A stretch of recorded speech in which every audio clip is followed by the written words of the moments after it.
Dito sa Papa Dudut Stories, ikaw ay hindi nag-iisa.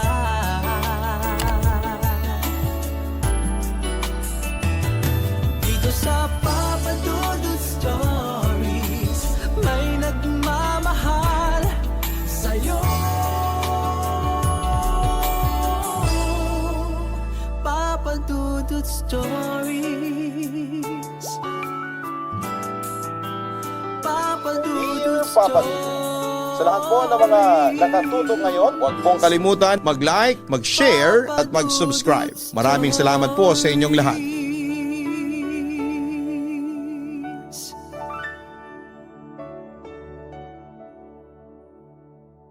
Ang mundo ng pag-ibig, may pagmamahalang umuusbong pa lamang at meron din namang natutuldukan. Ngunit sa isang relasyon, na pagkasunduang tapusin na lang ay posible pa kayang maibalik sa kung paano ito nasimulan. Ikaw kabarangay, kaya mo bang magbigay ng second chance sa taong dati mo ring minahal? Dear Papa Dudut, magandang araw po sa inyo at sa inyong mga tagapakinig. Ako po si Maiko, 30 years old at taga Makati. Social media manager ako ng isang private company, Papa Dudut.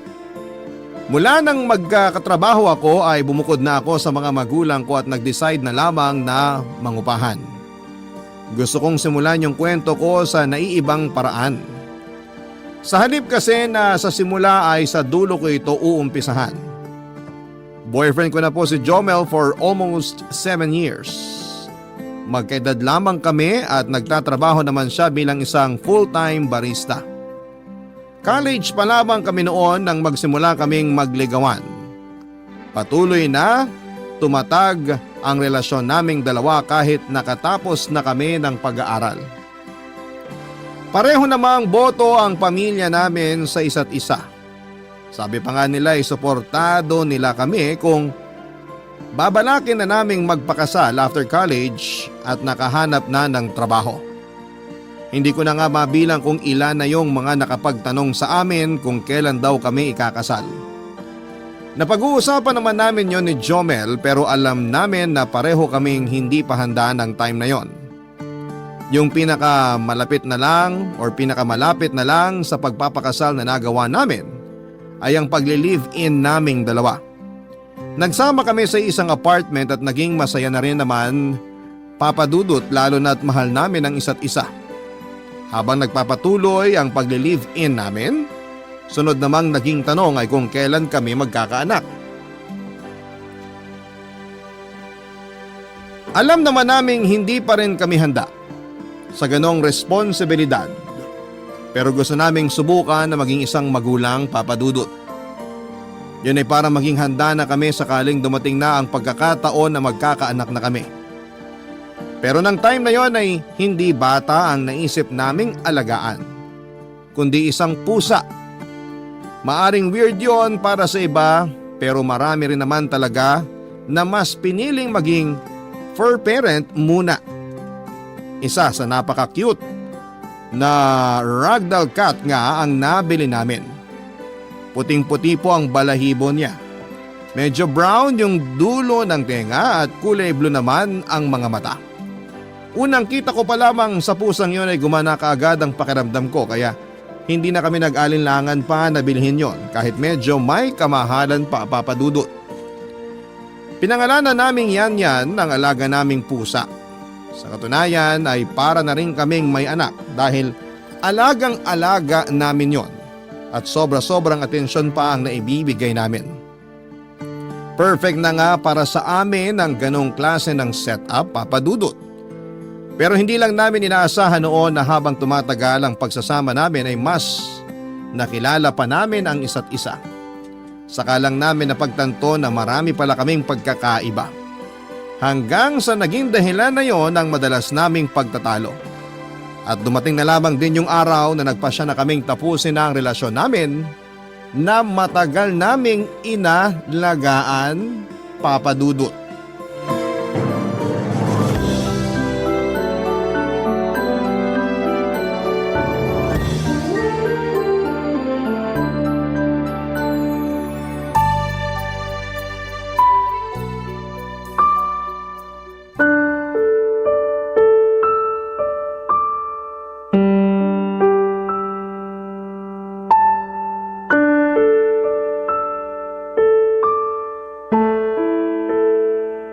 Simulan na natin yung hatian ng mga gamit dito sa bahay.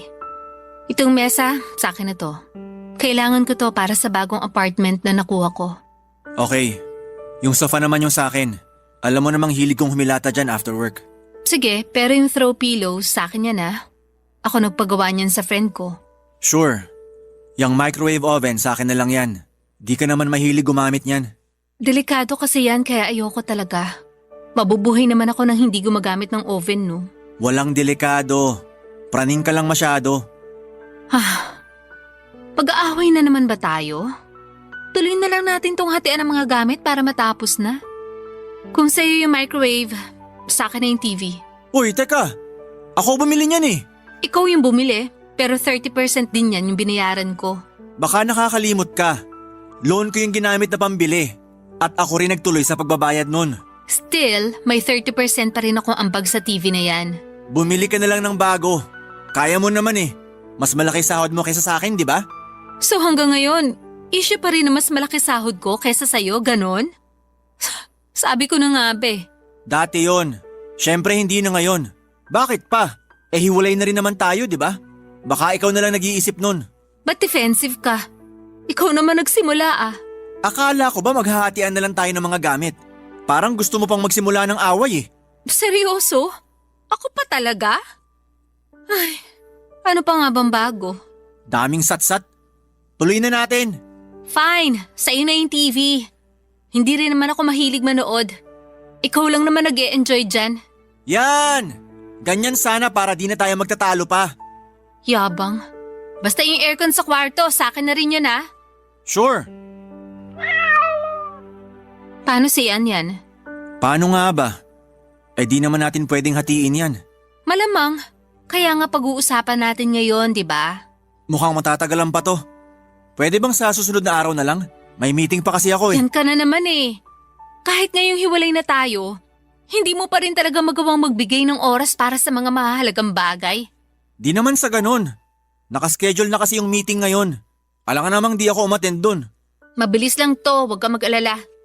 Hindi ko uubusin yung precious time mo. Nakakaya naman kasi sa'yo, no? Napaka-busy mo nga palang tao. Ay, Maiko, ano ba? O bakit? Yun naman kasi yung ipinapakita mo lagi. As if naman ikaw lang yung busy sa ating dalawa. May mga importante rin akong gagawin pero inuna ko muna to. Naglaan ako ng oras kaya please lang. Gawin mo rin naman yung part mo. Ang dami mo pa talagang sinasabi. Diyan ako bisit na bisit eh. Pwes pareho lang tayo. Hindi ako natutuwa sa'yo. Kaya nga gusto ko na matapos to. Sige, para wala ng gulo. Tapusin na natin to.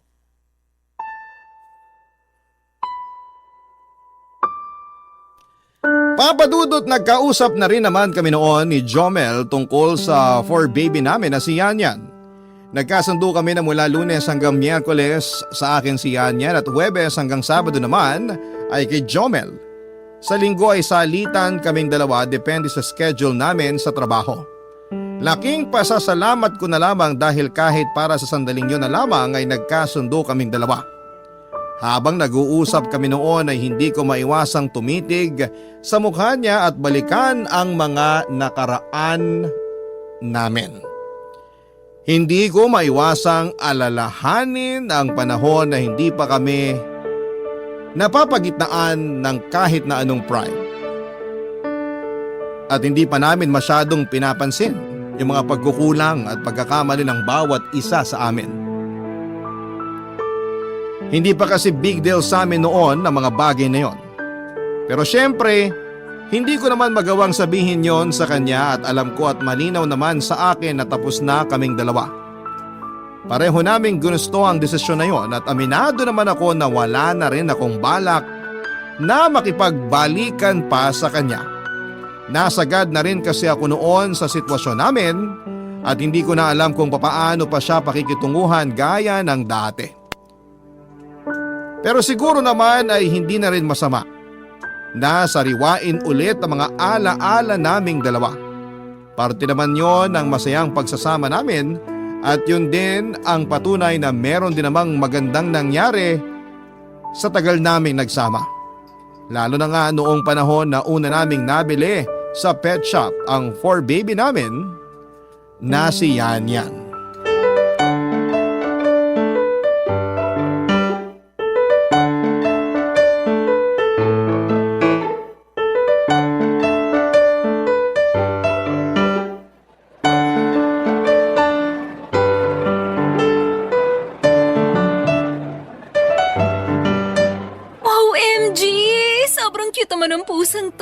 Gigil! Oh, huwag mo na masyadong panggigilan. Marupok pa buto niyan. Kasi baby pa, ganon? Oo, di ba nga? Kaya tayo bumili ng pusa kasi ito yung magiging baby natin, pansamantala. Habang di pa tayo ready na maging parents sa totoong baby natin. Sa ngayon, cute na kuting muna. Pero paano kung hindi pala tayo fit para maging parents? Baka mag-fail lang tayo. Bakit ba kasi ang nega mo? Kung kaya ng iba, kaya rin natin yon. Konting tiyaga lang. Tsaka it takes time naman talaga. Hindi naman agad-agad perfect parents na tayo. Yung pagiging parents sa totoong anak natin ang tinutukoy ko, ha? Alam ko. Kaya nga ngayon pa lang, kahit sa pet lang muna, i-practice na natin yung responsible parenting. Huwag ka na mag-worry masyado dyan. Ang advance mo kasi mag-isip Sorry naman, medyo natakot lang. Hindi kaya biro maging isang parent. Malaking responsibility na yung nakaatang sa atin nun. Hindi na yung gaya ng ginagawa natin sa mga pamangkin natin na hihiramin lang tapos kapag hindi na kaya o nagsawa na, ibabalik sa parents. At kapag nagkaanak na tayo, di natin pwedeng sukuan yun at ibalik sa sinapupunan mo yung bata pag di na natin kaya. Challenging nga. Yun na nga. Ay, tara na nga. Gigil na ako Gustong gusto ko na siyang iuwi. Siya lang? Funny mo, syempre kasama kitang iuwi, no? Sinong tatay yung ama nitong anak natin, ha? Panagutan mo ko. Uy, hinaan mo nga boses mo. Baka mamaya isipin ng mga nakakarinig na nabuntis talaga kita. Tapos ayaw ko panagutan. Basta, iuuwi rin kita. Kala ko iiwan mo na ako Pwede ba yun? Nagsasama na nga tayo sa isang bubong At nagbabahay-bahayan. Alam mo, sira ka talaga. Okay nang sira. Basta sa'yo lang may tama. Ang corny. In fairness, ngayon ka lang naging ganyan. Grabe naman sa corny. O siya, tama na to. Iuwi na natin yung anak natin. At simulan na natin i-practice yung pagiging responsible parents. Wow, parang tunay Ay wait, bibili pa pala tayo ng gatas niya at mga laruan. Doon na lang tayo sa kabilang pet shop. Mukhang mas mura doon kesa dito. At nagsimula na nga. Certified nanay ka na nga, babe. Ha? Dahil lang sa gatas at mga laruan niya? Siyempre hindi lang dahil doon. Ano? Kuripot ka na rin di ba ganyan na ganyan yung mga nanay? Natututo na magtipid. Kung saan mas nakakamura, dun sila. Kasi mahal naman talaga dito sa pet shop na to. Tsaka ang laki kaya ng... Shh! Okay na, mami. Okay na. Tara na dun sa kabilang shop. A mother knows best nga, di ba? Tara na nga.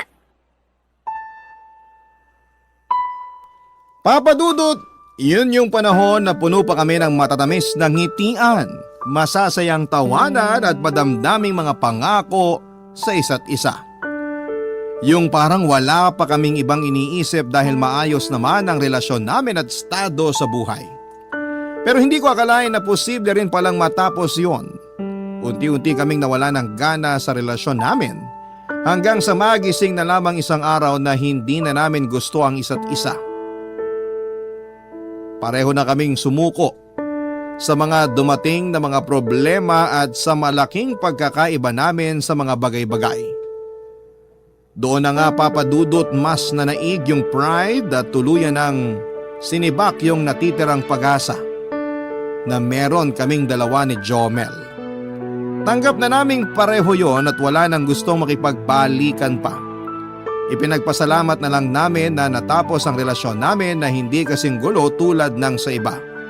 Walang parinigan sa social media at walang siraan na naganap sa mga kaibigan. Kumbaga ay naging civil pa rin sa isa't isa. Kung kailangan mag-usap pa rin kahit tapos na kami ay nag-uusap pa rin talaga.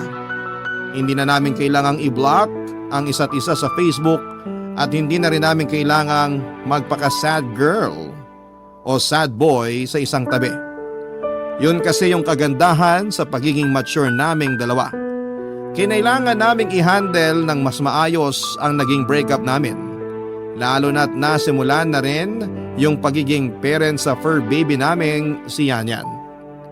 Ewan ko ba, Papa Dudut, pero siya na lang talaga ang dahilan kaya meron pa rin kaming koneksyon sa isa't isa sa kabila ng naging breakup naming dalawa.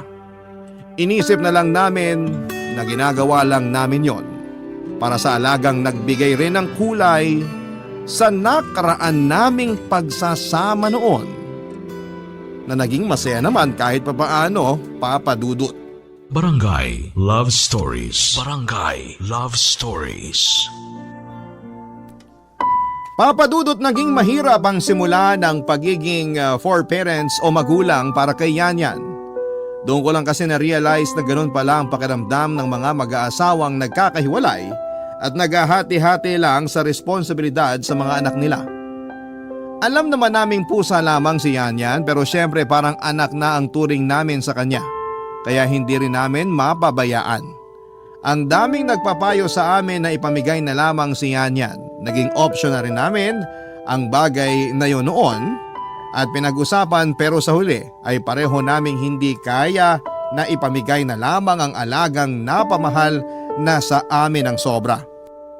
Isipin nyo na lamang yung pakiramdam ng isang magulang na ipamimigay ang anak niya. Masakit yon lalo na't naroon kami pareho at nasubaybayan namin kung papaano lumaki si Yanyan. Dahil sa schedule namin sa pag-aalaga sa 4 baby namin, ay nahirapan din itong mag-adjust kasi paiba-iba ito ng bahay na pinupuntahan. May kalayuan din kasi ang napili kong lipatang apartment sa bahay ni Jomel. Pero nang tumagal na rin naman na ganon ang setup namin ay mukhang nasanay na rin naman si Yanyan. Noong nagsimula yung pagpapalitan namin sa pag-aalaga sa 4 baby namin, napansin ko na ang pananamlay nito. Agad naman akong nag-worry noon kaya pinatignan ko na kaagad sa vet. Pero noong masiguradong wala naman po itong sakit ay saka ko lang napagtanto na nararamdaman din pala ng mga pusa ang problema ng 4 parents nila. Dati kasi nakikipagkulitan pa sa amin si Yanya na parang isang bata. Isa kasi yon sa katangian ng ragdoll cats na nagustuhan ko. Friendly sila sa mga tao. Pero noong maghiwalay kami ni Jomel ay nagkaroon din ng pagbabago sa alaga namin. Hanggang sa napadalas na nga rin noon ang pagtatalo namin tungkol sa pag-aalaga kay Yanyan, Papa Dudut.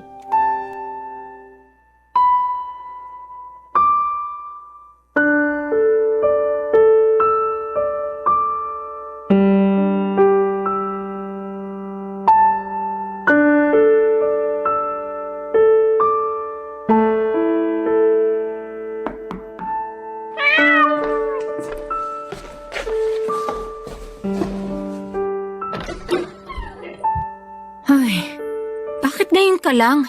Sorry, na-traffic lang. Paanong traffic? Sabi sa balita maluwag naman yung kalsada. Lalo na dun sa area mo. Talagang inala mo pa yon para may dahilan kang awayin ako ngayon? Kasi lagi ka nagsisinungaling. Yan! Ganyan ka na naman. Magbubunga nga para patahimikin ako. Di na nga tayo pero di ka pa rin nagbabago sa ugali mong yan eh. Nakakarindi, Maiko. Talaga maririndig ka sa akin kung hindi ka titigil sa pagsisinungaling. O sige na. Nagsinungaling ako. Napasarap lang naman yung tulog ko kasi napuyat ako kagabi. Nagkaayaan kaming mag-inuman nung pinsan kong galing pa sa Bacolod. O ano, masaya ka na? Kita mo na? Hindi naman ganun kahirap magsabi ng totoo pero nagpapalusot ka pa rin. Pwede namang sabihin na lang agad yung dahilan. Hindi yung magtatagpi-tagpi ka pa ng kasinungalingan. Tagpiin mo kaya bunganga mo, mas madali yun. May sinasabi ka? Wala. Sabi ko nasa na yung mga gamit na kailangan ni Yanyan para makaalis na kami. Eto, dalhin mo na tong kama niya. Siguradong sa basahan mo na naman siya patutulugin. Paano ka naman nakakasiguro? Nakita ko yung pinost mong selfie. Sa basahan siya natutulog. Sus, minsan lang naman yun. Di naman lagi. Pero sige, dalhin ko na lang din yan para mas komportable siya. May gatas pa ba siya doon? Isang inuman na lang niya yung nasa bahay. O sige, kunin mo na rin tong gatas niya rito para may stock ka na doon. Wag na. Bibili naman ako bukas eh. Lagi mo na lang sinasabi yan pero hindi ka naman talaga bumibili. Nagkataon lang naman na nakalimutan. Masyado ka namang judgmental. Nagkataon pala yung lagi. Kahit nung tayo pa, katwiran mo na lagi yan eh. Lahat na lang nakakalimutan mo. Dami mong issue. Eh ikaw, issue naman sa'yo yung pagiging nagger mo. Wala na nga tayo pero ganyan ka pa rin. Hindi naman ako magbubunga nga ng walang dahilan eh. Magbago ka na rin kaya para hindi na ako napapagod kakabunganga dito. Bakit pa? Wala nang tayo, Maiko. Magbago man ako o hindi, wala ka nang pake doon. Ah, ganon? Baka nakakalimutan mo. Fair parent pa rin tayo. Kaya dapat lang na matuto ka naman maging responsible. Tama na nga. Para sa gatas lang ni Yan kung saan-saan pa napunta yung usapan. Pinag-aawayan pa kahit di naman kailangan. Hayaan mo, bukas bibili ako ng gatas niya after work. Akin na yung kama, aalis na kami. Iti-text kita para maalala mo. Wag na, di na kailangan. Kailangan. Kasi makakalimutin ka. Kilalang kilala na kita, no? Pwede ba? Kahit minsan lang magtiwala ka naman sa akin. Kahit ngayon lang. Masyado mo kasing minamaliit yung kakayahan ko bilang fur daddy ni Yan. Sa tono mo kasi, parang ikaw lang yung nagmamalasakit sa kanya. Hindi naman ganun yung... Please lang, tama na. Aalis na kami ni Yan. Papadudot, lagi na kaming ganon ni Jomel at para kaming mga aso't pusa na lagi na lamang pinagtatalunan kahit simpleng bagay lang naman ang kadahilanan. Away dito, away doon. Pakiramdam ko nga ay mas lumala pa kami noong wala na kaming relasyon. Siguro'y dahil na rin yon sa mga unresolved issues namin sa isa't isa. Kaya hindi namin yon mapigilang ilabas tuwing nagkikita kaming dalawa noon. Pero tingin ko rin naman ay matatapos din yon. Konting adjustments lang at pwede pa rin naman kaming maging magkaibigan ni Jomel. Kailangan ko lang din siguro na iwasan yung kinakainisan niya sa akin tulad noong lagi akong nagbubunga nga sa kanya. Pero syempre magagawa ko lamang yon kung mababawasan niya rin ang pagiging irresponsable niya. Lalo na at mag-isa na lamang niya. Wala na ako roon para laging mag-remind kung ano ang dapat niyang gawin para kay Yan. Hindi naman naging madali para sa akin na mag-adjust para kay Jomel. Talo pa kasi niya yung isang bata sa katigasan ng ulo niya. Although mature naman siya pagdating sa ibang bagay. Sadya lang talaga na pagdating sa akin o sa mga paalala ko sa kanya ay doon kami nagkakaroon ng mga problema. Pakiramdam ko tuloy, Papa Dudut, ay mas kailangan pa siyang alagaan kesa kay Yan ng mga panahong yon. Sa hindi inaasahang pagkakataon, Papa Dudut, ay sinubok ang pagiging for-parent namin. At sa ganito ngayon nangyari, Papa Dudut.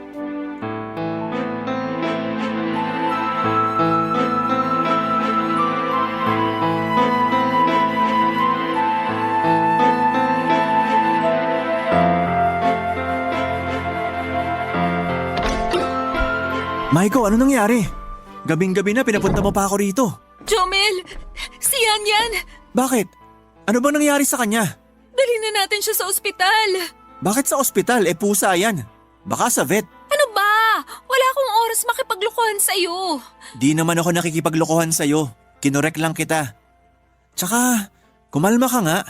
Ano ba talagang nangyari? Kanina pa ako nagtatanong, di mo naman sinasagot. Paano ako kakalma? Kanina pa nagsusuka si Yan at hindi na kumakain. Nakahiga na lang siya tapos sobrang tamlay niya. Ngayon lang to nangyari. Paano kung may malalang sakit na pala siya? Kumpleto naman siya sa vaccines eh. Kumalma ka muna, please. Hindi ako kakalma. Paano kung mamatay siya? Hindi siya mamamatay. Ano ka ba?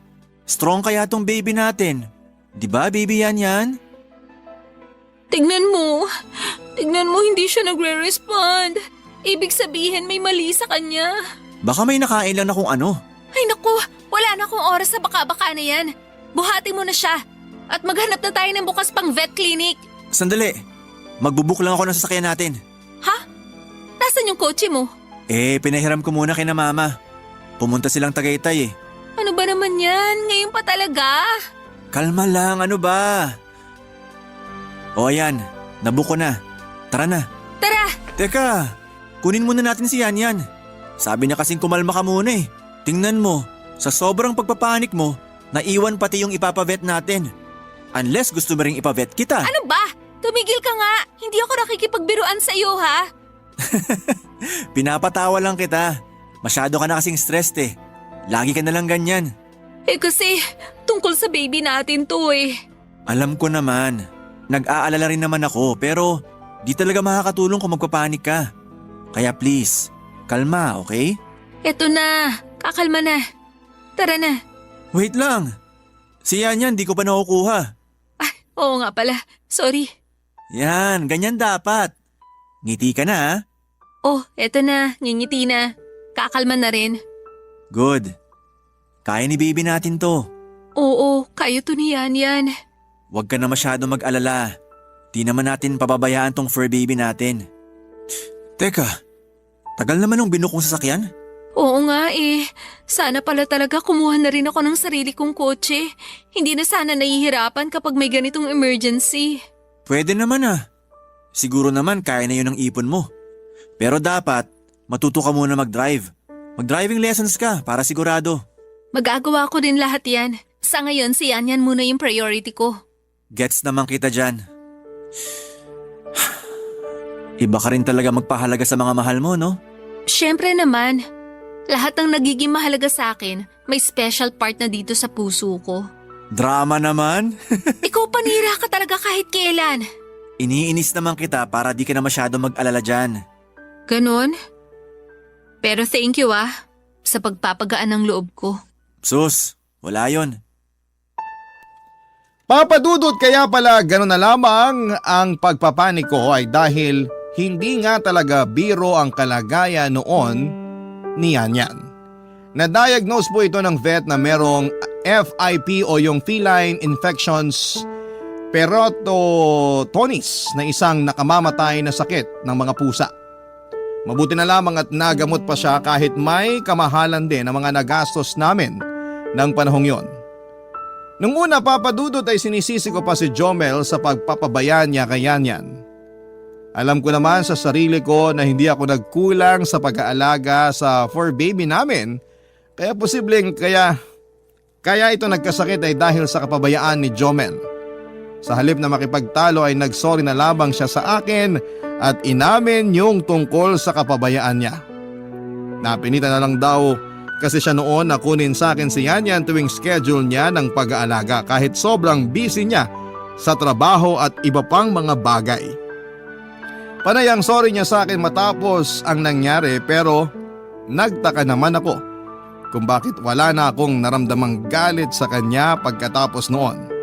Saka ko lang naalala kung gaano siya nag-worry hindi lang para kay Yan kundi pati na rin sa akin ng gabing yon na nagka-emergency kami. Nung i-discharge na ng vet si Yan ay nagpumilit pa siya na ihatid kami sa apartment ko kahit pagod na siya noon galing sa kanyang trabaho. Naka-leave naman ako ng araw na yon at hindi ko tuloy napigilan na maramdaman ng awa para sa kanya. Halos wala na kasi siyang pahinga. Pagkatapos noon ay saka ko lang na-realize na hindi na namin namalayang nagbago ang pakikitungo namin sa isa't isa.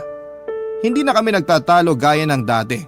Nakikinig na rin siya sa mga sinasabi ko noon, pero hindi ko pa rin naman masasabi na naging responsable na talaga siya pagdating sa pag-aalaga sa fur baby namin. Siguro'y dahil hindi talaga siya mahusay pagdating sa ganung bagay. Pero isa lang naman ang sigurado ako. Mahal niya rin si Yan tulad ng pagmamahal ko sa alaga naming yon, Papa Dudut.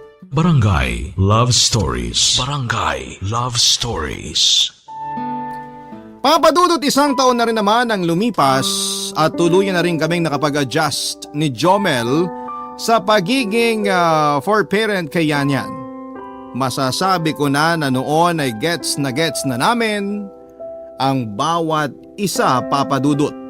Na naiintindihan na namin kung bakit gano'n na lamang ako palaging mag-alala para sa fur baby namin at naiintindihan ko na rin kung bakit minsan ay hindi naiiwasang may maling paraan ng pag-aalaga sa kanya.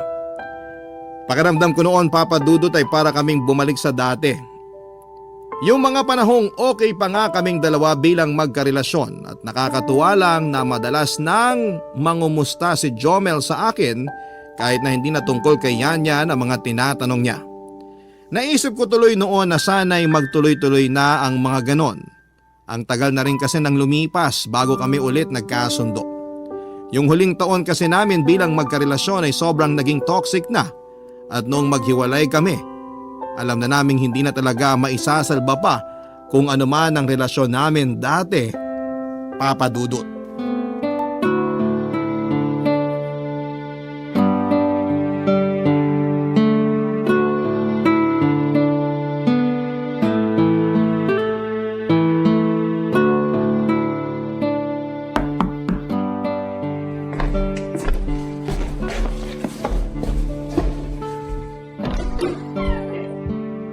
Oh, Jomel!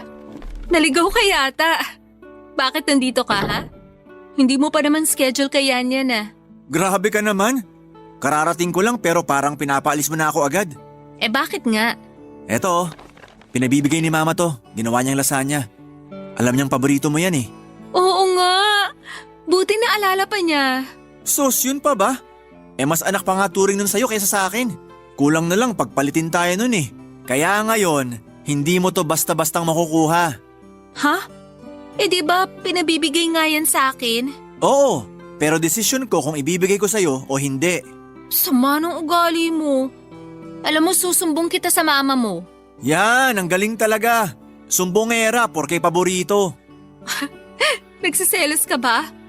Kasi mas mahal ako ng mama mo kaysa sa'yo? Para kang ewan. Hoy, hindi no. Kahit nga magpaampon ka pa dun eh. Wala akong pake. Arte mo? Wow, ako pa talaga? Teka nga, huwag mong ilayo yung usapan. Bago mo makuha tong lasagna, magbayad ka muna. 20,000 para sa gas pagpunta ko rito. 20,000? Hoy, kapal naman ang mukha mo. Akin na nga yan. 20,000 ka pa dyan. Kuripot mo talaga. O sige na nga. O eto na, sayong-sayo na. Pakisabi sa kanya salamat ha. Baka gusto mo rin sabihin sa kanyang happy birthday. Pwede rin yun. OMG! Birthday niya pala ngayon. Shucks, nakakahiya, nakalimutan ko. Sus, okay lang yon. Alam ko naman na marami kang ganap ngayon. Lalo na't kakapromote mo lang. Oh, paano mo naman nalaman yun? Hindi naman ako nagkukwento sa iyo ah. Sinabi sa akin ng mama mo. Alam mo namang madalas silang magkasama ng nanay ko. Ay, iba rin no? Chinismis na ako ng sarili kong nanay sa iyo. Eh alam mo na ako yung paborito niyang manugang na hilaw. Mukha nga. Hanggang ngayon kasi, kinukumusta ka pa rin niya sa akin. Sana sinabi mo na mas lalo na akong gwapo ngayon. Ay talaga? Saan banda? Ikaw grabe ka sa akin. Mas marami na akong tulog ngayon no. Tsaka may skincare routine na rin ako ngayon. Skincare? Bakla. Oy, porke lalaki di na pwede mag-skincare? Masyado ka talaga. Siyempre kailangan wala akong pores sa pisngi. Baka mamaya ma-turn off sa akin yung… Sino? Wala. Puro ka kasi kalokohan. O siya, pakisabi na lang sa mama mo na salamat dito sa lasagna. Magpapadala na lang ako ng regalo sa kanya this weekend. Try ko rin bumisita, pero kung hindi man matuloy, ikaw na lang mag-abot. Pupunta ka rin naman dito sa linggo, di ba? Oo. Wala namang problema sa akin kung ako yung mag-aabot kay mama. Nga pala, naaawa na ako kay Yan. Bakit naman? Eh ang lusog-lusog nga nun. Hindi naman mukhang kawawa. I mean, naaawa ako kasi wala siyang permanent na tirahan tulad ng ibang alaga. Tagtag na siya sa kakabiyahe. Kawawa naman. Alam mo, kailangan na niya magstay sa iisang bahay na lang, yung di na palipat-lipat. Teka nga, ano bang pinupunto mo? Yung ipamigay na lang ba natin si Yan? Jomel naman, kinaya naman natin ng 1 taon yun. Bakit kailangan pa siyang ipamigay? Uy, hindi ah. Kahit kailan di ko naging option na ipamigay siya sa iba. Sa atin lang siya. Pero kasi ano? kakausapin na lang kita sa linggo. Aalis na muna ako. Sumasama na naman sikmura ako eh. O sige, ingat. Ingat ka. Papadudot buong araw kong inisip yung sinabing yun ni Jomel. Matapos kasi yung 1 taon ay saka lang siya nag-open tungkol sa kalagayan ni Yan. Medyo kinabahan nga ako sa sinabi niya. Hindi ko kasi alam kung anong tumatakbo sa isip niya ng sandaling yon. Gusto niya na sa iisang bahay na lamang ang fur baby namin. Pero tulad ko ay ayaw niya rin namang ipamigay. Maraming tumatakbo sa isipan ko ng panahon na yon at dahil linggo pa kami muling magkikita, halos hindi na ako makapaghintay.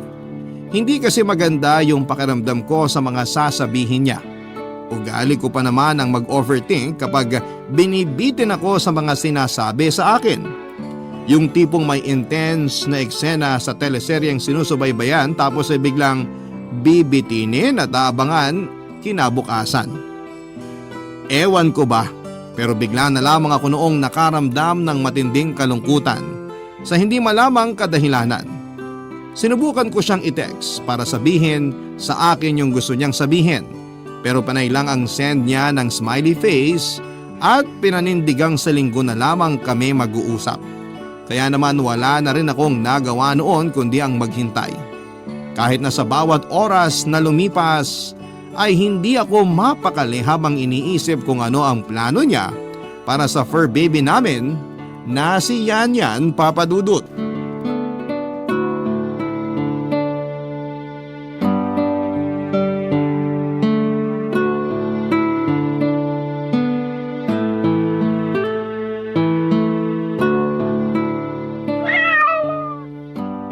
Talas ang pakiramdam mo, Yan Yan ah. Alam na alam mo talaga pag dumarating yung daddy mo. Sandali lang ha, pagbubuksan ko muna siya. Dito ka lang sa sofa. Good boy, baby.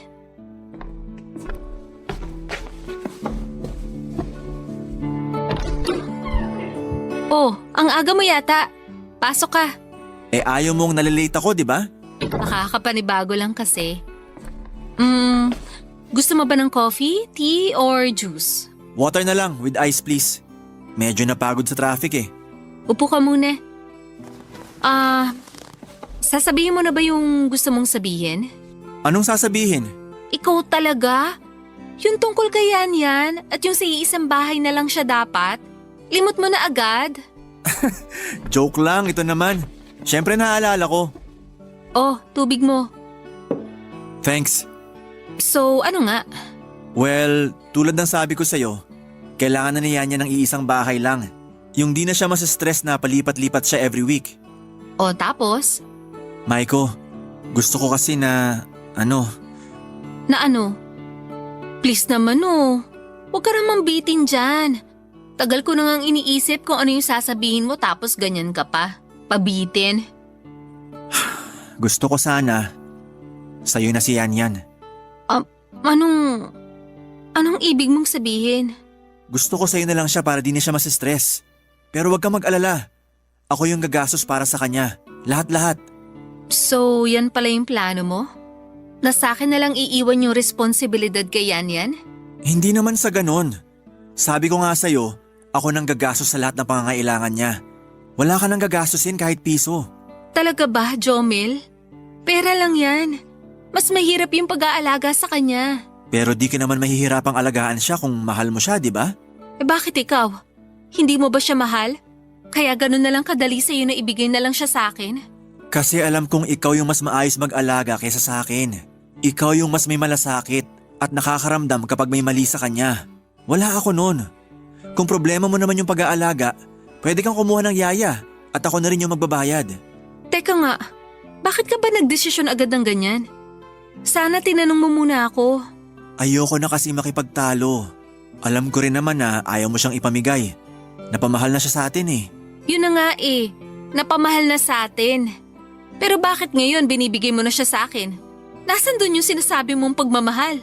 Ako naman yung gagastos eh. Kaya ko rin gumastos sa kanya. Pera lang yan eh. Kaya ko pang kitain. Pero ang unfair mo. Mas mahirap yung mag-alaga kaysa magsustento. Kaya nga nagsuggest ako na kumuha ng taga-alaga, di ba? Para di ka na rin mahirapan. Hindi. Umiikot na naman tong usapan eh. Bakit nga nagdesisyon ka ng ganun? Pwede rin namang ikaw na lang yung kumuha ng taga-alaga ah. Allergic kasi si Ann sa pusa. Ann? Sinong Ann? Girlfriend ko. Actually, fiancé na. Fiancé na. So, matagal na kayo? Oo. At sa bahay na rin siya nakatira. Lagi siyang sinusumpong ng allergies niya dahil kay Yan Yan. At madalas na rin namin yung pag-awayan. Kaya bago pa lumaki yung problema, gusto kong ibigay na lang siya sa'yo. Tutulong pa rin naman ako.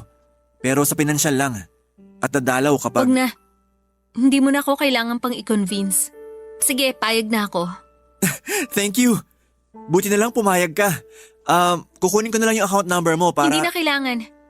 Kaya ko na siyang sustentuhan. Bakit parang galit ka? Hindi ako galit. Disappointed lang. Sabi mo dati, aalagaan mo pa rin siya kahit wala na tayo. Pero nagkaroon ka lang ng bago, nag-iba ka na lang bigla. Ano bang pinakain sa inong girlfriend mo, ha? Hindi naman sa ganon. Kinailangan ko lang talaga mag-adjust. Di naman kasi pwede na matali na lang ako sa pag-aalaga sa kanya habang buhay. Paano tayo magkakaroon ng kanya-kanyang pamilya? Sana naman maintindihan mo rin ako. Paano naman ako? Paano kung magkaroon din ako ng pamilyang bawal sa pusa? Hindi ko alam. Hindi mo alam, pero ang bilis mo makapagdesisyon ng pabor sa iyo yung sitwasyon. Teka nga, pinag-isipan ko rin naman yun bago ko sinabi sa'yo ah. Sorry. Alam ko nabigla ka pero pwede mo rin namang pag-isipan yung sinabi ko sa'yo. Isa pa, pusa lang siya, hindi tao. Hindi mo So kailangan… yan na lang yung tingin mo sa kanya ngayon. Dahil may iba nang nagpapasaya sa'yo. Umalis ka na nga lang. Maiko, I'm sorry. Please lang, umalis ka na. Papa Dudut, halos mamanhid ang buong katawan ko nang makaalis na si Jomel. Hindi ko matanggap na ganon lang kadali para sa kanya. Naiwan sa akin si Yanyan samantalang nung wala pang ibang babae sa buhay niya ay parang tunay na bata na rin kung ituring niya ang fur baby namin. Ang masakit pa sa tagal na naming nagkikita at nagkakausap ni minsan ay hindi man lang niya nabanggit na meron na pala siyang bagong girlfriend. At sinabi niya lang yon sa akin kung kailan kailangan na at nagpaplano na silang magpakasal. Aaminin kong sumama ang loob ko ng panahon na yon at hiniling na sana'y hindi na lamang siya nagpakita sa akin. Pero aaminin ko pa rin, Papa Dudut, na umasa ako na iba ang ibig niyang sabihin tungkol sa isang bahay lamang titira si Yanyan. Ang akala ko noon ay may pag-asa pang magkabalikan na kami dahil na rin sa muli naming pagkakasundo. Kung nakipagbalikan lang sana siya noon, tatanggapin ko siya ulit dahil aminin ko man o hindi ay mahal ko pa rin siya. Gustong gusto ko yung sabihin sa kanya noon pero wala akong lakas ng loob. Kaya noong nalaman ko na may bago na siya ay nakaramdam ako ng napakatinding selos at pagkainggit. Nung tuluyan ang naputol ang koneksyon namin sa isa't isa ay wala nang naiwan sa akin kundi si Yanyan. At tuwing nakikita ko ang fur baby namin ay lalo lamang akong nalulungkot. Dahil siyang nagpapaalala sa akin na kahit kailan ay hindi na magiging kami ulit ni Jomel. Pero hindi naman yon kasalanan ng isang alaga na minsan ding naging tulay para kahit papaano'y magkasama kami at magkaayos pa ng ex ko. Kaya sinubukan ko na lamang natanggapin ang lahat at ibinuhos ang buong atensyon ko kay Yanyan. Naniniwala kasi ako na darating din yung taong mamahalin ako at paninindigan hanggang sa huli. Hanggang dito na lamang po ang kwento ko, Papa Dudut, at marami pong salamat sa inyo at sa lahat ng buo-buo ng Barangay LS para sa pagkakataong maibahagi ang kwento ng aking buhay, pag-ibig at pag-asa sa nangungunang Barangay Love Stories. Again, maraming salamat po and God bless po sa inyong lahat na bumubuo ng programang ito. Ang inyo pong forever kapuso, Maiko. Ang buhay ay mahiwaga, laging may lungkot at saya. Sa Papa Dudut Stories, laging may karamay ka. Mga problemang kaibigan, dito ay pakikinggan ka. Sa Papa Dudut Stories, kami ay iyong kasama. Dito sa Papa Dudut Stories, ikaw ay hindi nag-iisa.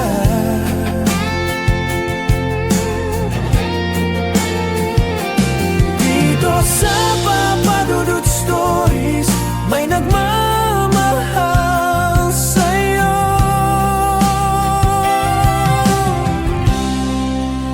Papa Dudut Stories, Papa Dudut Stories, Papa Dudut Stories. Iyan iti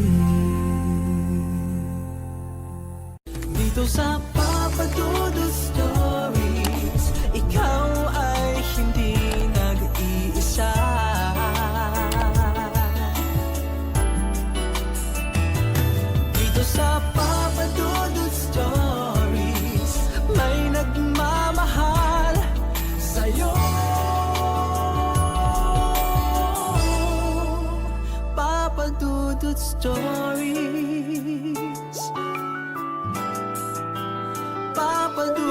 Papa Dudut, sa lahat po ng mga nakatutok ngayon, huwag pong kalimutan mag-like, mag-share at mag-subscribe. Maraming salamat po sa inyong lahat.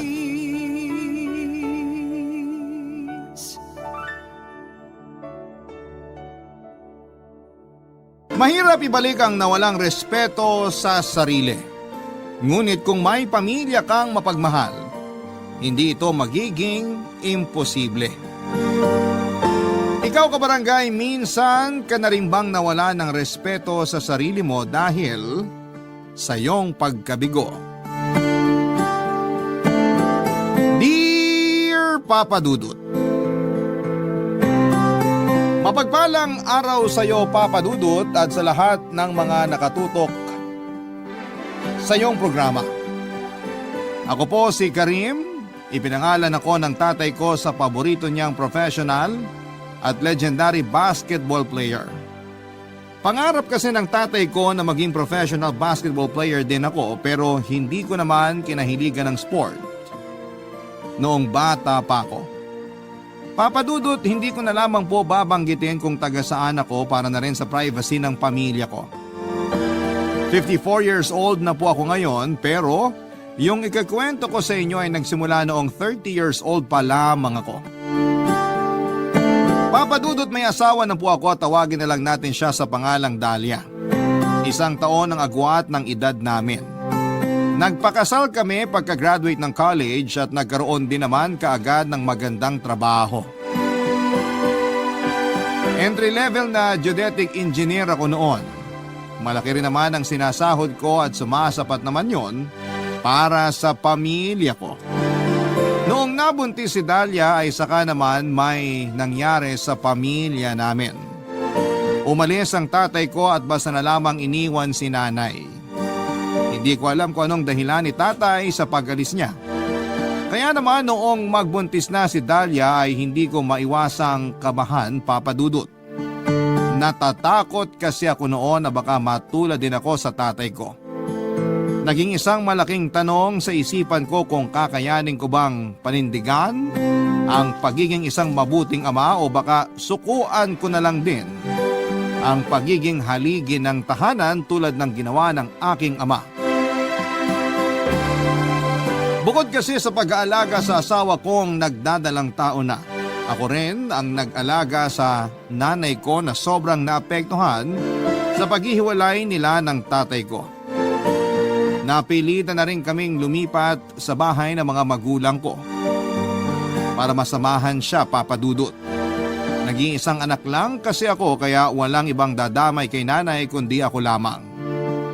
Madali pa lang naman para sa amin ang lumipat dahil hindi pa nakakapanganak si Dalia. Yung sariling bahay naman namin ng misis ko ay binibisita ko na lamang 2 beses sa isang buwan para hindi tuluyang mapabayaan. Maayos naman ang sitwasyon namin nung una, Papa Dudut. Pero sa katagalan ay unti-unti na rin akong nabigatan sa responsibilidad ko sa nanay ko at sa asawa kong malapit ng manganak ng panahong yon. Nang ikwento ko yon sa kaibigan ko na si Von, ay doon na nagsimula ang mas malaki pang problema, Papa Dudut.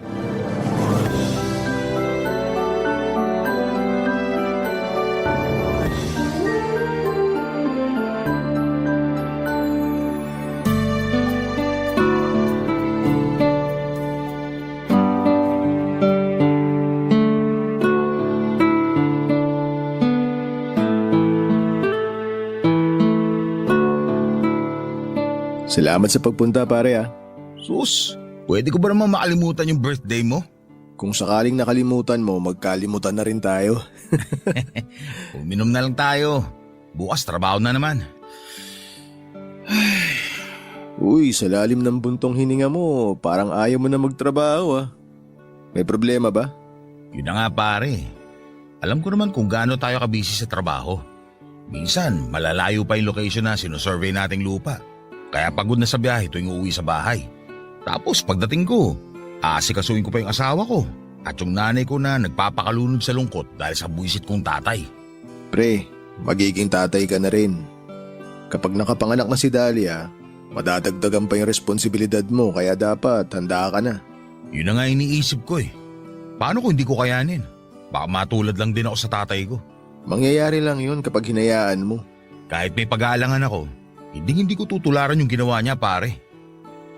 Ay, kung kailan matanda na sila ng nanay ko, saka pa niya naisipan magloko. Walang kwenta. Uy, huwag ka naman ganyan sa tatay mo.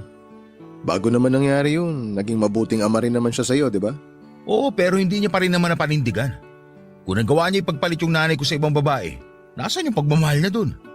Kahit naman may sarili na akong pamilya, hindi ko pa rin gugusto yung magkahiwalay sila. Gusto ko pa rin na buo kami. Naiintindihan naman kita pero hindi kasi natin kontrolado yung mga desisyon ng mga magulang natin eh. Ay, pero alam mo pare, ang magagawa mo na lang talaga ngayon iparamdam sa nanay mo na hindi siya nag-iisa. Iparamdam mo na nandiyan ka palagi para sa kanya. Mas kailangan ka niya ngayon. Yun naman talaga ang ginagawa ko eh. Pero hindi rin pala ganun kadali. Lalo na ngayon. Kailangan ko rin paghandaan yung pagiging tatay ko. Ikaw ba pre? Paano ka nag-adjust nung first time niyo palang na misis mo magka-baby? Naku pare, ganyan-ganyan din ako sa'yo nung una. Nakakatakot naman kasi talaga yung responsibilidad, di ba? Pero nung tumagal-tagal na, narealize ko na masaya rin naman pala. Lagi akong puyat kasi tinutulungan ko rin si misis na mag-alaga. Pero nung tumagal-tagal, hindi ko na namamalayan na nakakasanayan ko na pala. Pero paano mo nagagawa magpuyat? Hindi ka man lang ba nakakaramdam ng antok? Huwag mo na itanong pare, baka di mo magustuhan pag nalaman mo. Bakit naman? Pre, kape o energy drink lang talaga iniinom ko para di ako agad antukin. Hoy, hindi mo ako maloloko. Umiinom din naman ako ng mga yan pero inaantok pa rin ako. Baka kasi husga mo ako pag sinabi ko sa'yo yung totoo eh. Bakit? Sabihin mo na lang kasi. Para namang hindi tayo tropa eh. Yung totoo pre, hindi lang talaga energy drink o kape yung tumutulong sa akin. Huwag mo sabihin nagda-drugs ka. Oo, pero kontrolado naman. Kailangan ko lang talaga yun pero hindi ko naman inaabuso yung paggamit. Ikaw, gusto mo ba subukan? Pare naman, alam mo pag-aawain lang namin yan ni misis pag nalaman niya. Nakita mo ba kami nag-away ng misis ko? Hindi naman, di ba? Alam niya yung ginagawa mo? Siyempre hindi niya alam pare. At hindi niya malalaman kung mag-iingat ako. Kung di ko nga sinabi sa'yo, di mo naman malalaman na gumagamit ako eh. Di ba? O ano pre?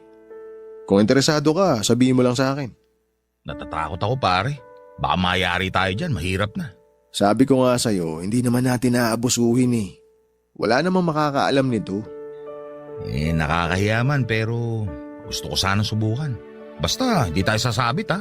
Nakadepende yun sa'yo pare. Kasi ako, matagal ko na itong ginagawa pero naging maingat naman ako. Kaya sana, ganun din yung gawin mo. Papadudot aaminin ko nakabado ako nung sinabi ko kay Von na gusto ko ring subukan yung ginagawa niya. Binalaan naman niya ako at hindi siya nagkulang sa pagpapaalala na huwag kong abusuhin ang paggamit ng ipinagbabawal na gamot. Kapag hindi ko raw kasi nakontrol ang sarili ko ay hindi lang buhay ko ang masisira, kundi pati na rin ang pamilya ko bago pa lamang nabubuo. Pero nang tumagal-tagal na ang lahat ng paalala ni Von ay nawala ng silbi nang unti-unti na akong malulong.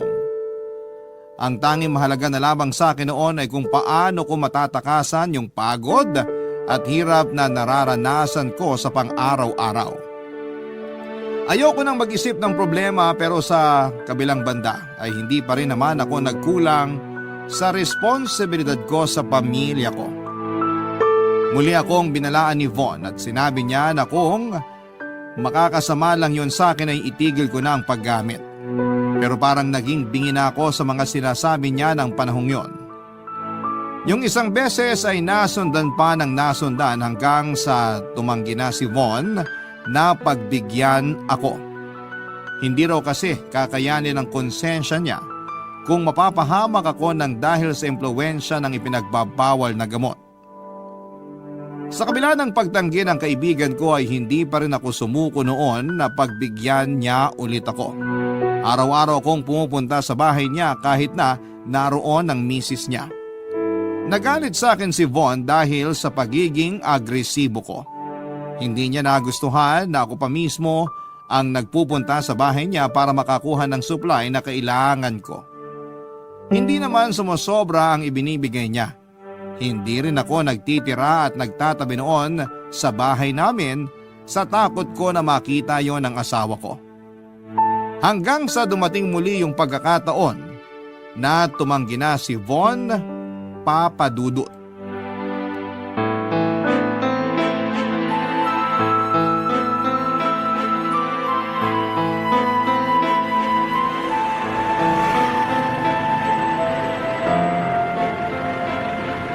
Pare, ano na? Nasaan hinihingi ko? Pare naman, di ba sinabi ko nang di na ako magbibigay sa'yo? Magbabayad naman ako eh. Kahit na. Hindi naman to tungkol sa bayad eh.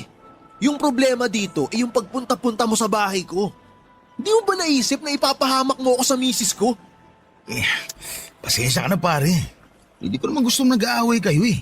Anong hindi? Yun na nga yung nangyayari dahil sa ginagawa mo. Pasensya na. Kailangan ko lang talaga eh. Alam mo naman di ba? Nakapanganak na si Dahlia. Kailangan ko rin siyang tulungan sa pag-aalaga sa anak namin. Pero hindi ko magagawa yun kung wala yung hinihingi ko sa'yo. At sa tingin mo hindi makakahalata ang misis ko sa pagpunta-punta mo sa bahay? Pare, mag-isip-isip ka naman. Bigyan mo na kasi ako ng marami para hindi na ako pabalik-balik sa bahay mo pag nauubos na yung sa akin. Wala na ako may bibigay sa'yo. Huwag ka namang magbiro ng ganyan pare. Sige na oh. Kailangan ko yun. Sinabihan na kita nung una pa lang na huwag kang dedepende doon. Di ba? Kontrolado mo dapat yung paggamit mo. O tapos ngayon, hinahanap-hanap mo na. Tingnan mo nga yung sarili mo. Mukhang wala ka na sa katinuan. Hindi ko kailangan ng sermon mo, Von! Huy, huwag mo kasigawan ha. Gusto mo ba talaga mag-skandalo rito? Sige, bahala ka. Ipagsigawan mo pa ng malaman ng mga tao na lulong ka na para dakpin ka na lang ng mga pulis dito. Sa tingin mo ba makakasama mo pa yung pamilya mo pag nangyari yon? Kung wala kang dala ngayon, pupunta ako sa bahay mo. Mamayang gabi, mga alas 12. Ang kulit mo naman eh. Sinabi ko na nga, di ba? Wala na akong maibibigay sa'yo. Hindi pwede. Anong hindi pwede pinagsasabi mo? Pwede pare. Pwedeng-pwede mong ihinto yung paggamit mo. Maawa ka sa sarili mo. Ayoko rin naman na mapahamak ka eh. Sana talaga hindi ko na lang sinabi sa'yo yung tungkol dun. Sana sinarili ko na lang kung alam ko na yun din naman na magpapahamak sa'yo. Nag-iingat naman ako. Kaya sige na oh. Kahit isa na lang. Kailangan ko na talaga ngayon. Pare, hindi na nga pwede. Makakahalata na yung misis ko eh. Iba na nga tingin niya sa atin nung huling pumunta ka sa bahay. Kung bakit ba naman di mo mapigilan yung kaadikan mo? Ni minsan hindi naman nangyari sa akin yan. Ibig sabihin lang nun, sumobra ka na. Kaya utang na loob, wag ka nang pupunta ulit sa bahay. Paano ko? Palibasa ikaw, may mapagkukunan ka o gugustuhin mo. Tumigil ka na, Karim. Pati trabaho mo naapektuhan eh.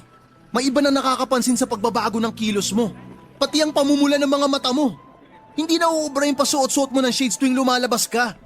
Kapag nalaman ng boss natin yung ginagawa mo, matatanggal ka sa trabaho. Malaking kasiraan sa opisina yung pagkakaroon ng isang drug addict sa mga engineer. Wow! Galing mo magmalinis ah.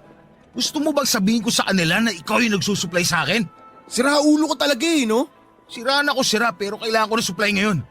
Bibigyan mo ba ako? Pareho tayong mawawalan ng trabaho. Huwag mo akong daanin sa pananakot mo. Kung gusto mo, sa iba ka kumuha. Bahala ka maghanap. Wala ka nang aasahan sa akin. Hihinto na ako sa paggamit. At ikaw, bahala ka kung plano mong sirain yung buhay mo. Papadudot gaya nga ng sinabi ni Von ay hindi na niya ako muli pang pinagbigyan. Ipinangako na raw niya sa sarili niya na hihinto na siya sa paggamit. Pero kung kailan handa na siyang magpakatino at baguhin ang buhay niya, saka naman siya binawian ng buhay. Dahil nga matagal na siyang gumagamit ay nagkaroon ng damage ang utak niya at yun na rin ang naging sanhi ng pagkamatay niya, Papadudot.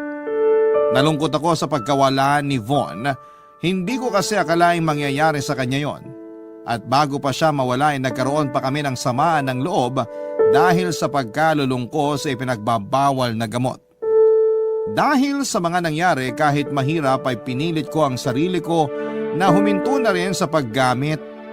Doon ko naisip kung anong mangyayari sa mag-ina ko at sa nanay ko kapag nawala na ako. Nagplano ako noon na pumasok sa isang rehabilitation center pero nag-alangan ako dahil kapag ginawa ko yon, malalaman na ng asawa ko ang lahat. Natakot ako sa posibilidad na iwan niya ako at ilayo sa akin ang anak namin kaya hindi ko yon itinuloy. Bagay na pinagsisihan ko rin ng sobra. Makalipas lang kasi ang ilang buwan ay nagsimula na naman ako sa patikim-tikim hanggang sa muli na naman ako papadudot na malulong sa droga ng mga panahong yon. Barangay Love Stories. Barangay Love Stories. Papadudot hindi nga natuloy ang plano ko noon na magbagong buhay na.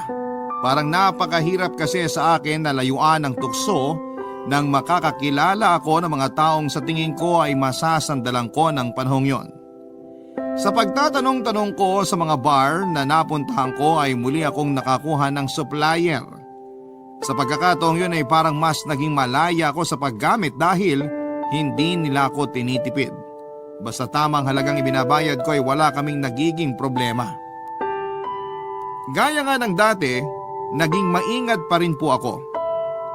Pero sa pagkakataong yon ay mas naging sabik ako. Umabot na yon sa punto na nabawasan ko na rin ang savings namin ng asawa ko. May ilan na rin sa mga katrabaho ko ang diretsahang nagtatanong kung gumagamit ba ako. Sino ba naman kasi ang hindi magtataka? Kung umaga pa lamang ay nakasuot na ako ng shades at hindi ko yon tinatanggal hanggang sa matapos kami sa pagsisurvey. Hindi na rin nila ako nakakausap dahil kadalasan mas pinipili ko na lamang ang mapag-isa. Para bang wala akong kagana-ganang magtrabaho noon at makipag-usap sa iba. Hindi ko naman akalain na hindi lang pala yung mga katrabaho ko ang nakapansin ng pagbabago sa akin. Napapadalas na rin kasi ang pangungumusta sa akin ng misis ko na hindi naman niya laging ginagawa mula noong ikasal na kaming dalawa. Hanggang sa dumating na nga yung araw na kinakatakutan ko, Papa Dudut.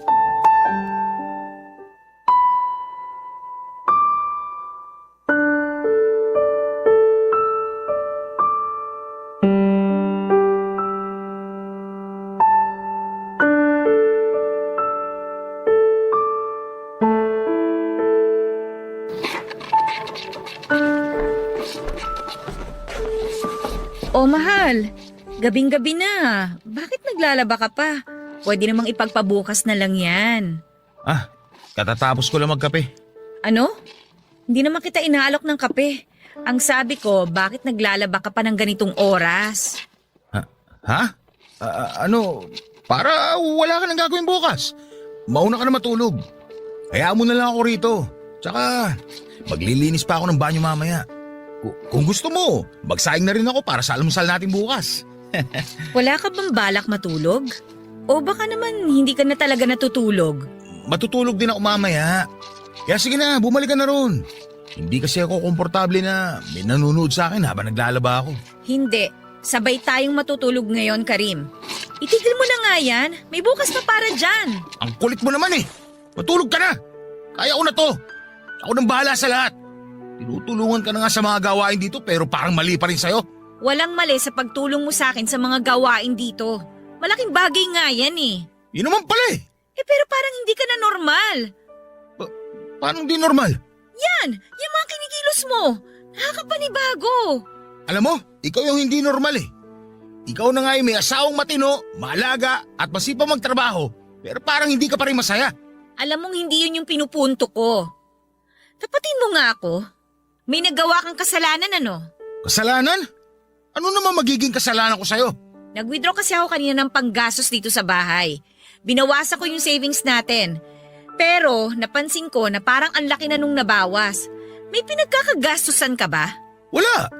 At mas lalong hindi ko binabawasan yung savings natin. Hindi mo naman kailangan magsinungaling sa akin eh. Kung may importante kang binili o binabayaran, wala namang kaso sa akin yon. Pero sana naman, sabihin mo pa rin sa akin. Huwag na natin pag-usapan yan. Kailangan natin pag-usapan. Dali, ano ba? Hindi mo ako kailangan pagtaasan ng boses. Tulog na yung anak natin at saka si nanay. Konting respeto naman. Wes, tigilan mo na ikakatanong sa akin. Hindi ako nagda-drugs. Ano?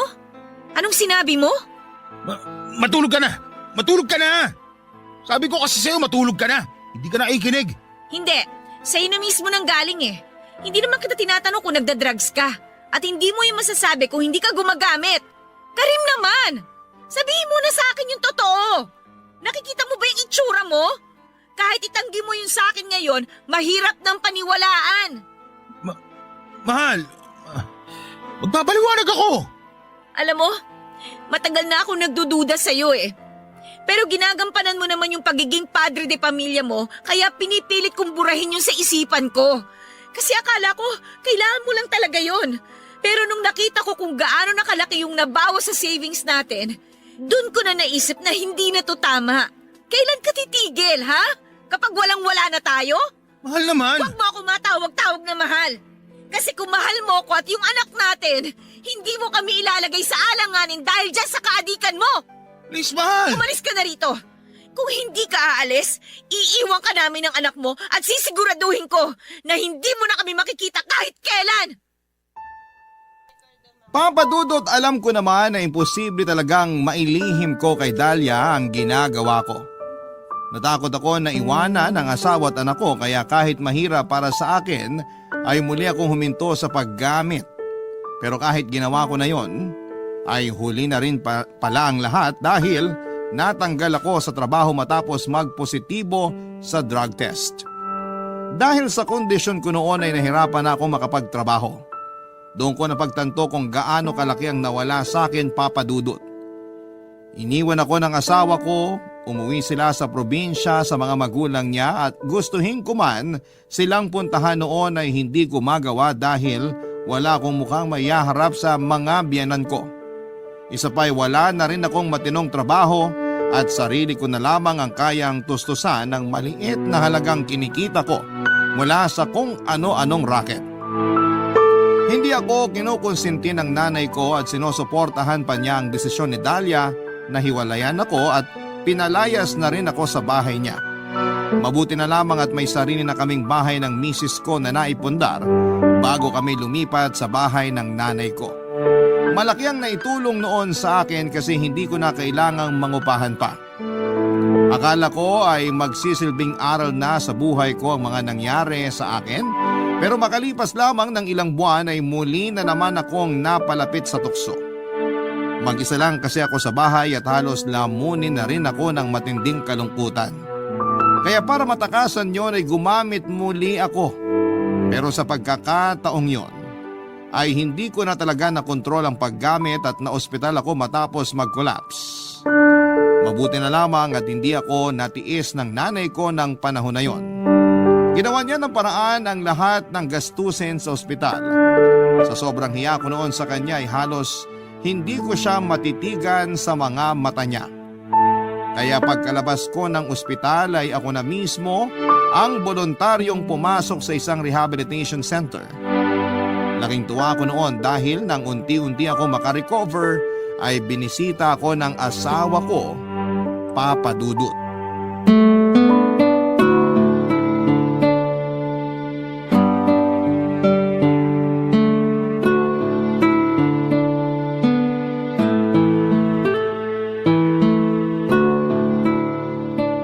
Mahal, kumusta ka?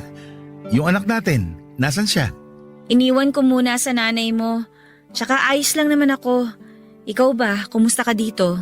Eto, nakakapag-adjust na. Sana nga tuloy-tuloy na to para makalabas na ako rito. Miss na miss ko na kayo ni Carl. Excited na nga siya sa pag-uwi mo eh. Nag-aabang pa ng pasalubong. Huwag ka mag-alala. Darating ka rin doon. Basta ituloy mo lang yung magagandang ginagawa mo dito. Sabi nga nung counselor ninyo, bumubuti ka na raw eh. Baka nga hindi ka na raw abutin dito ng isa pang buwan. Ako pa ba? Saka pinagbubutihan ko talaga dito.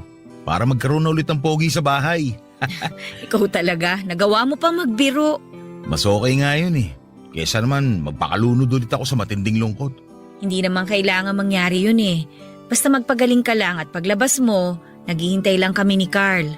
Si nanay nga pala, kamusta siya? May nakukwento ba siya tungkol sa akin? Yung totoo, nung nasa ospital ka, Nagkakausap na talaga kami ni nanay. Tinatawagan niya ako. Tapos nasabi niya lahat sa akin. Ginawa niya yon? Oo, humingi rin siya ng tulong para sa mga gastusin sa ospital. Huwag ka sana magagalit ha, pero binigay ko na sa kanya yung natitira sa savings natin. Bakit naman ako magagalit? Mas dapat ako mahiya. Kasi para sa inyo na dapat ni Carl yun pero ginamit niyo pa para sa akin. Hayaan mo na, asawa pa rin kita at ama ka pa rin ng anak natin. Kaya hindi ako nagsisisi na sa'yo ginamit yung pera. Pero sana hindi na maulit yun sa paglabas mo ha. Sana lumayo ka na talaga sa masamang bisyo mo. Sa susunod kasi na may mangyari ulit, baka hindi ko na kayanin. Kaya nga ako nandito ngayon. Gusto ko na magbagong buhay. Kung kinakailangan na lumipat tayo sa probinsya paglabas ko, gagawin ko yun para makalayo na ako sa tukso. Hindi ka naman talaga matutukso kung nag-focus ka lang sa amin. Hindi naman kasi porke nasa probinsya ka, mapapalayo ka na sa mga tuksong sinasabi mo eh. Kahit saan, meron yun. Ayoko na sanang sabihin to pero nangyari yan sa'yo kasi ginusto mo rin. Pasensya ka na talaga, mahal. Nahirapan lang talaga ako. Nagsabay-sabay kasi yung mga problema natin nun. Alam mo naman, di ba? Naghiwalay na yung mga magulang ko. Kinakailangan ko rin alagaan si nanay. Alam ko lahat yun. Kasama mo ko, di ba? Pero yun na nga yung masakit eh. Kasama mo ko pero hindi ka nagsasabi sa akin. Sana sa akin ka nalang humugot ng lakas na kailangan mo para natulungan kita. Hindi yun naging dependent ka pa sa masamang bisyo na yun. Sinira lang nun yung buhay mo eh. Tsaka kami, muntik pa kaming mawala sa'yo. Kaya nga gusto ko nang makauwi. Gusto ko nang makabawi sa inyo. Sa lahat ng nagawa ko. Nanggaling ako sa bahay natin bago ako dumiretso dito. Naubos na pala lahat ng mga gamit na pinundar natin. At yung bahay, ang gulo-gulo, ang baho. Hindi magiging komportable doon yung anak natin kaya kay nanay na muna kami nakituloy. Pasensya ka na talaga. Ayos na yon. Pinaalam ko lang din naman sa'yo yung nangyari. Alam mo, wala na sana akong balak na puntahan ka eh. Pero naisip ko si Carl. Ayokong lumaki siya ng walang ama kaya yung panibagong chance na ibibigay ko sa'yo, sana hindi mauwi sa wala ha. Pangako yan. Paglabas ko, magpapakatino na ako. Oo nga pala, habang nandito ka pa, maghahanap muna ako ng trabaho. Nakausap ko na si nanay at pumayag naman siya na siya muna magbabantay kay Carl. Naiintindihan ko naman. Pasensya ka na. Wala pa akong magawa sa ngayon. Yang-hiya na ako sa'yo. Ano ka ba? Kaya ko to. Kaya natin to. Magiging maayos din ang lahat. Papadudot na buhayan ako sa sinabing yon ng asawa ko. Sa pagbalik nila ng anak ko ay parang mas lumakas ang loob ko at mas nagpursige na makarecover kaagad. Pero sa kabilang banda ay nakaramdam pa rin ako ng matinding kahihiyan. Totoo po yung sinabi ni Dahlia. Lahat ng gamit na naipundar namin sa sarili naming bahay ay nagawa kong ibenta para tustusan yung matindi kong pangangailangan noon para sa bisyo ko. Dala na rin yon ang pagkahumaling ko sa ipinagbabawal na gamot. Kaya naman nung pumasok na ako sa rehab ay pinangako ko sa sarili ko na hindi na ako babalik sa ganong klase ng buhay. Sumailalim ako sa isang therapeutic treatment para tuluyan na akong gumaling sa sakit na unti-unting sumira sa buhay ko noon. Ang retreat dorm ang nagsilbing tahanan ko ng panahong yon. Habang nasa loob ako ay nagpapagaling ako ng sobra. Ang saya ko nang makaranas ako ng affirmation. Doon kasi kinikilala yung mga disiplinadong mga pasyente. At proud akong sabihin na naging isa ko sa mga yon, Papa Dudut. Natutunan ko ang pagiging responsable sa loob dahil na rin sa iba't ibang task na meron kami doon. Nagkaroon ako ng sense at responsibility. Unti-unti ko na rin pong naibalik ang respeto ko sa sarili ko na minsang nawala dahil sa masamang bisyo. Pero pagkatapos ng ilang taon, hindi ko akalain, Papa Dudut, na darating na naman ang malaking pagsubok sa amin, Papa Dudut. Barangay Love Stories. Barangay Love Stories. Papa Dudut, halos 1 taon din ang itinagal ko sa rehab. Paglabas ko ay para ako nakalaya sa mabigat na pasanin na matagal ko ring dinala. napakasaya ko. Noong ma-declare na ako na drug-free, laking pasasalamat ko rin noon na bukod sa pagbebenta ng mga gamit namin, ay wala naman akong malalang nagawa sa mga tao sa paligid ko. Hindi ako nasangkot sa anumang gulo at hindi rin ako nanakit ng kahit na sino. Ang tanging naging problema lang noon ay yung addiction ko na hindi ko na nakontrol. Hindi naging madali para sa akin yung plano ko na maghahanap kaagad ng trabaho pagkalabas ng rehab. Pero hindi naman ako pinabayaan ng misis ko. Kaya habang wala pa akong trabaho, pinahiram niya ako ng puhunan para magnegosyo. Nagkaroon kami ng sarili naming computer shop at tumagal yon hanggang sa mag-high school na ang anak naming si Carl. Pero bago mag-high school ang panganay namin ay nadagdagan pa kami ng 2 anak. Laking pasasalamat ko sa Diyos nang muli akong nagkaroon ng trabaho at malayo yon sa naging trabaho ko noon. At may kaliitan din ang sweldo. Pero hindi naman kami kinakapos. Malaki rin naman kasi ang kinikita ng computer shop. Dahil doon ay pinahinto ko na sa pagtatrabaho si Dahlia para matutukan ang mga anak namin. Mas naging masipag ako sa trabaho. Naghanap na rin ako ng mga side hustle para sa dagdag na kita. Naging inspirasyon ko ang lumalaki ko ng pamilya. Pati na rin yung nanay ko na naka-move on na rin sa pangiiwan sa kanya ng tatay ko. Ibinuhos na lamang niya yung oras niya sa mga anak namin ni Dahlia. Pero sa kabila ng mga magagandang nangyayari sa amin ay dumating pa rin ang isang problema. Hindi ko kasi akalain na mauulit pa yung pinagdaanan ko noon. Pero sa pagkakataong yon ay hindi na ako ang biktima, Papa Dudut.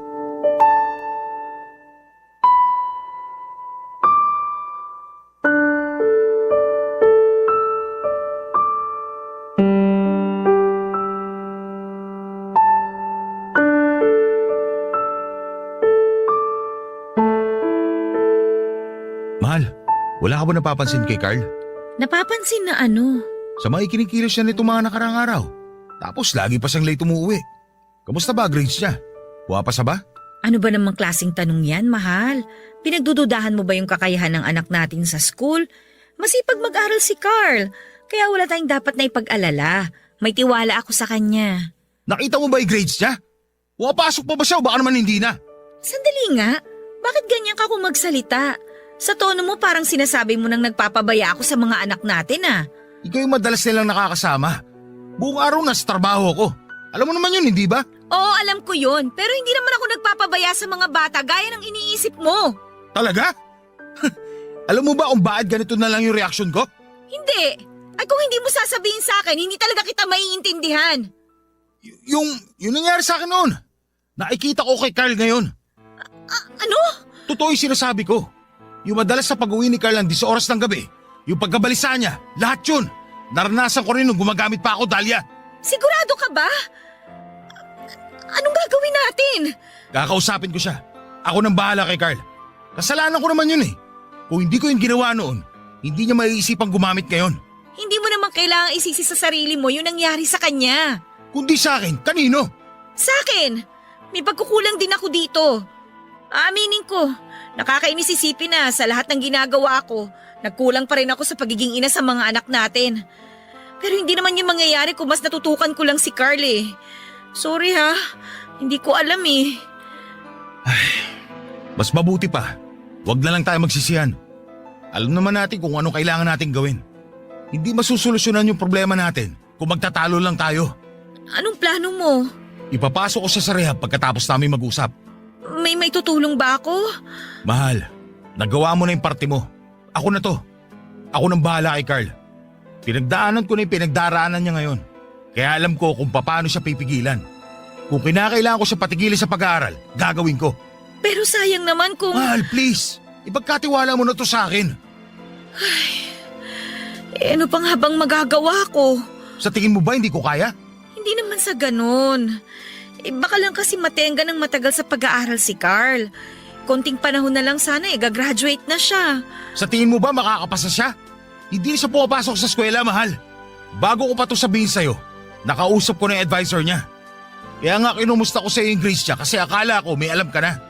Hinalungkat ko rin yung mga gamit niya kagabi at pinakita ko walang laman na sachet sa bulsa ng pantalon niya. Kaya sana, hayaan mo naman ako na makabawi sa lahat ng nagawa ko. Kahit dito man lang. Ano ka ba? Matagal ka nang nakabawi, di ba? Pero gusto ko itama yung pagkakamali ng anak natin. Kapag nagawa ko yun, dun ko palang masasabi na nakabawi na nga talaga ako. Papa Dudut, kahit nagalit ako sa ginawa ng anak ko, ay naiintindihan ko rin siya kahit papaano. Hindi ko naman kasi noon inilihim na naging drug addict ako at nagpa-rehab bago ako nagkaroon ng bagong buhay. Nung kinausap ko ang advisor ni Carl ay nalaman ko na nabubuli na pala ang anak ko nang hindi namin nalalaman. Tahimik lang kasi lagi ang anak kong yon at hindi talaga ugali na magsabi ng mga problema sa amin. Imbis na magalit at parusahan ang anak ko ay kinausap ko siya ng maayos.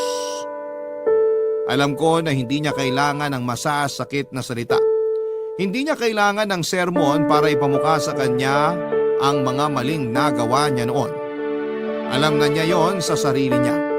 Karamay ang kailangan niya. Kailangan niya ng taong makakaunawa sa mga pinagdaraanan niya. Kaya naman ang panahong yon ay hindi lang ako nagpakaama kay Carl. Kinausap ko rin siya bilang isang kaibigan. Halos mapaluha ako nang malaman ko kung gaano kalaki ang sama ng loob sa akin ng panganay ko.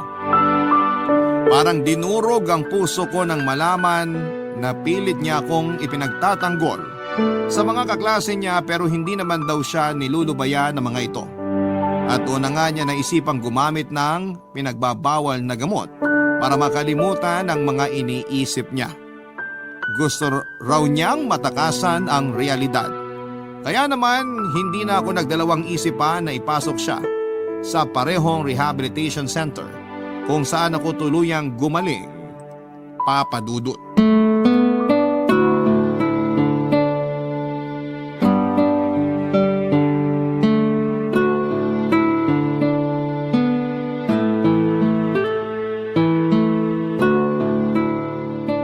Galing ka raw sa rehab kanina, sabi ni nanay.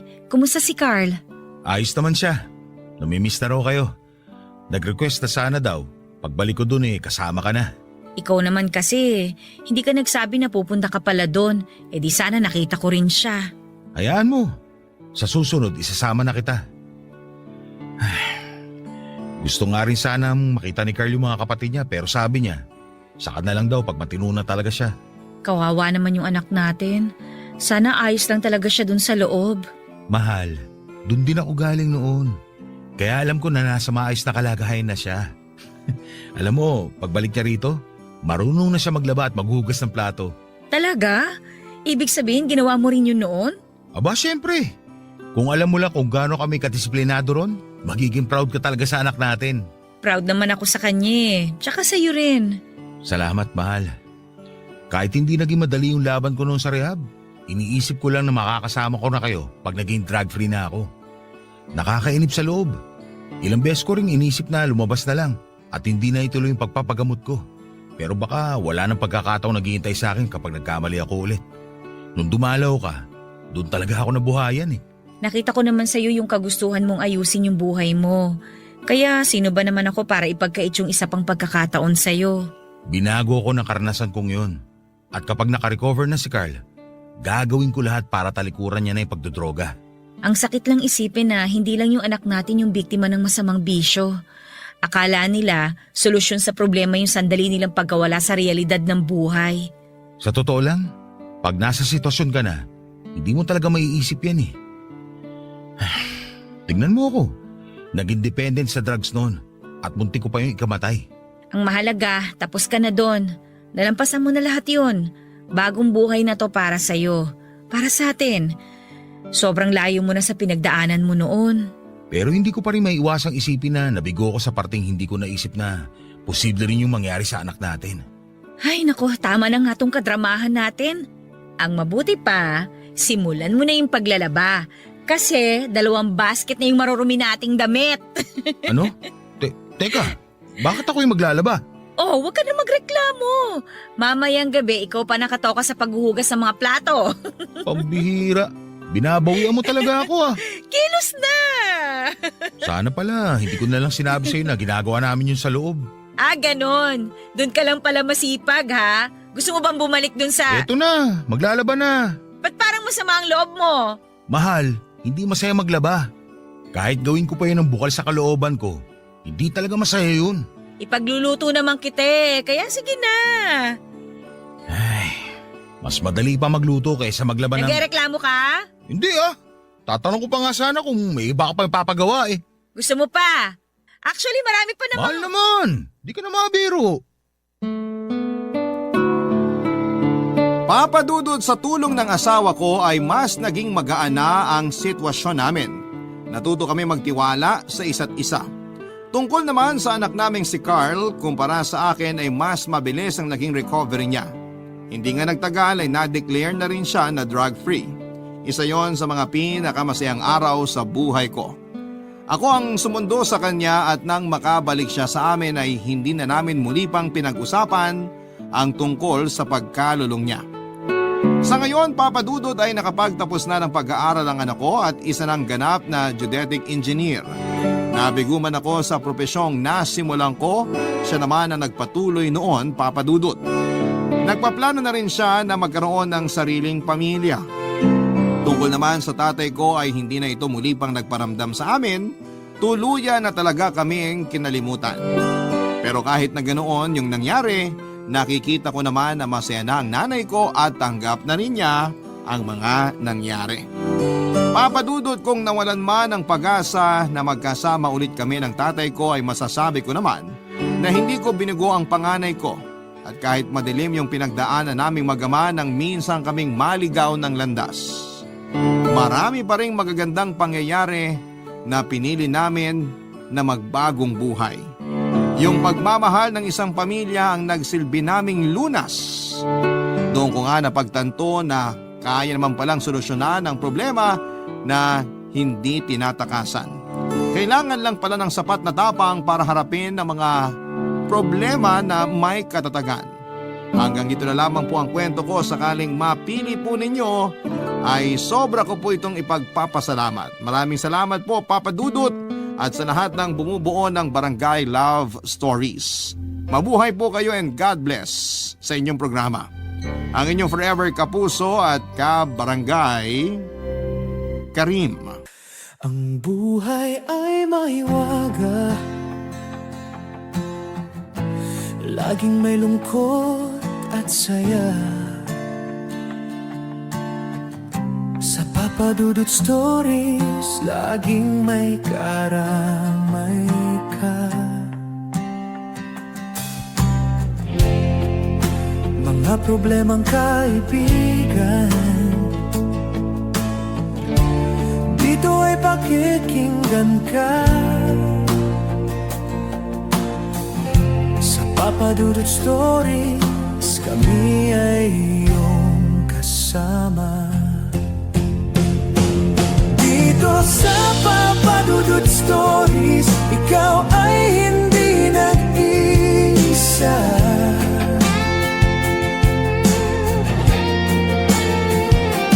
Dito sa Papadudot Stories, may nagmamahal sa'yo.